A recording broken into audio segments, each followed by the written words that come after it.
Des nanodrones dans l'armée française. À Mailly-le-Camp, dans l'Aube, une trentaine de militaires sont formés à l'utilisation de ces petits drones.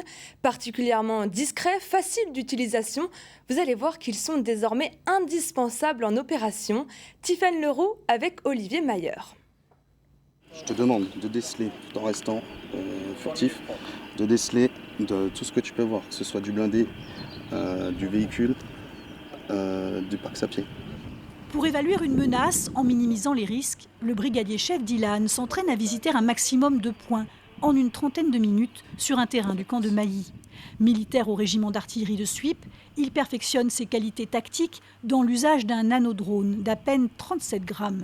On nous voit afficher 25 minutes d'autonomie par exemple, et avec le vent, les rafales, ça peut rapidement baisser le niveau du drone à prendre en compte, et avec les 30 minutes du challenge.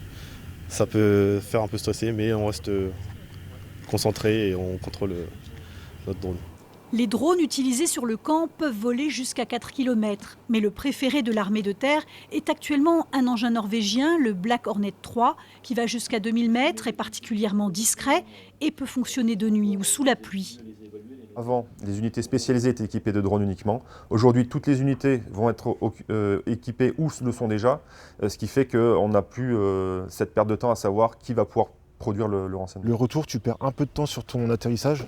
Tu aurais pu gagner du coup 2 minutes de playtime.